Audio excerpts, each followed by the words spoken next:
এক মুঠো স্বপ্ন নিয়ে সেই স্বপ্ন দ্বার প্রান্তে তিনি পৌঁছে গেছেন।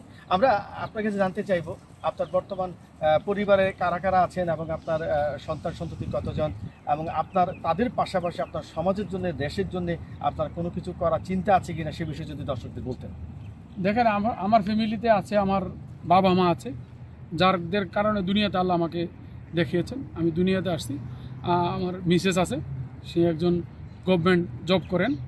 পাশাপাশি আমার 2টি বাচ্চা আছে, একজন মেয়ে একটি ছেলে। আলহামদুলিল্লাহ, মেয়েটি একবার ক্লাস 5-এ উঠবেন এবং সে ট্যালেন্ট পুলেই ভালো স্কুলে আছে। পাশাপাশি আমার একটি ছেলে, 5 বছর তার বয়স, সে আছে। আর বাংলাদেশের জন্য আমি কি করবো, আসলে দেখেন আমি এখানে কিন্তু সংবাদকর্মী হিসাবে কাজ করি, চ্যানেল 24-এর একটা প্রতিনিধিত্ব করি।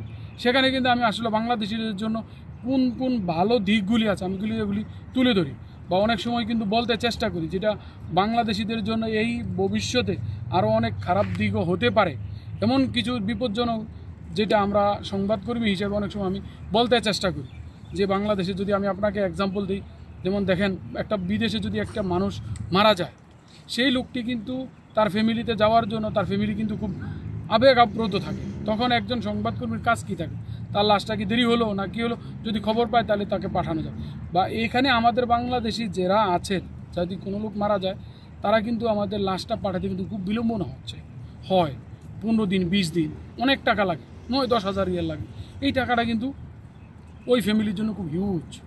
পাশাপাশি আরেকটা কথা বলতে পারি আপনাকে, একটি লোক যখন মারা যায়, যদি ওই কোম্পানি তাকে বেনিফিট দেয়, এই বেনিফিটটা বাংলাদেশের দূতাবাস হোক আর কনসুলেট অফিস হোক, গভর্নমেন্টের অ্যাকাউন্টে দিলে এই টাকাটা পাইতে ওই ফ্যামিলি কমপক্ষে 7 থেকে 8 মাস লাগে।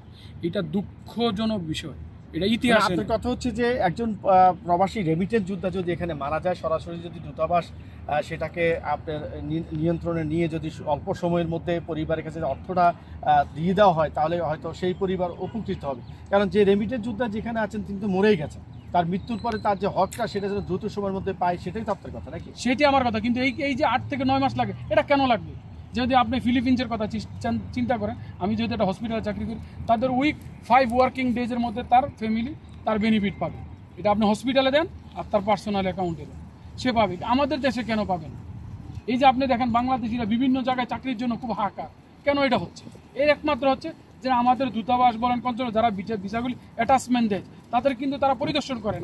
আমার কাছে মনে হয় যদি পরিদর্শন করতো, তাদের স্কেল থাকতো, তারা যদি কোন কোম্পানিতে, ইভেন ইন্ডিভিজুয়াল ভিসাও যদি একটা ভিসাও যদি নেয়, এটা যদি চেম্বার অফ কমার্স করিয়ে যদি ওই কত টাকা বেতন, কার চাকরি করবে, এইগুলি যদি থাকতো, স্বচ্ছতা থাকতো, তাহলে কিন্তু এই ঘটনাগুলি আমাদের ঘটতো না। একটি কথা হচ্ছে যে যারা বাংলাদেশ থেকে এখানে আসবে, তারা আসার পূর্বে যারা দক্ষ শ্রমিক হয় এবং স্কিল যেন থাকে, তাদের কোনো কাজের অভিজ্ঞতা থাকে, এবং যে দেশে যাবে সে দেশের ভাষার প্রতি যেন তার আয়ত্ত থাকে, ভাষাটা জানা থাকে, আইন নিয়ম কানুনগুলো জানা থাকে, তাহলে একটা ব্যক্তি হয়তো বা বিদেশ আসলে ভালো কাজ করতে, এটা আপনার বক্তব্য না? সেটা তো করবেই, একটা দক্ষ কর্মী হিসাবে আসবে, কিন্তু যারা লেবার আসবে, হোস্ট কান্ট্রির আইন তো মানতেই হবে, এইটাই নিয়ম।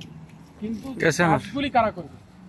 কাজগুলি তো আমাদের দূতাবাস বলেন, এত 30 লক্ষ লোকের জন্য কাজ করবে, এই কাজগুলি যারা করবে তাদের ওই ধরনের ম্যান পাওয়ার এখানে থাকতে হবে। ধন্যবাদ প্রিয় দর্শক, আমরা এতক্ষণ কথা বলছিলাম আমাদের সৌদি আরব প্রবাসী রেমিটেন্স যোদ্ধা, চাঁদপুরের কৃতি সন্তান সৈয়দ আহমদের সাথে। এতক্ষণ পর্যন্ত আপনাদের সাথে ছিলাম আমি মোহাম্মদ জাহাঙ্গীর আলম হৃদয়। একটি কথা হচ্ছে, প্রবাসে আসার পূর্বে আপনি নিজেকে যাচাই বাছাই করবেন, দক্ষ শ্রমিক হয়ে প্রবাসে আসবেন, দেশের মান উন্নয়ন বৃদ্ধিতে আপনি অবস্থান রাখবেন এবং দেশের যে সম্মান সেটিকে বজায় রেখে কাজ করবেন, সেই প্রত্যাশা করছি আজকের এই পর্ব থেকে। আবারও দেখা হবে, কথা হবে, সে পর্যন্ত ভালো থাকবেন। আল্লাহ হাফিজ।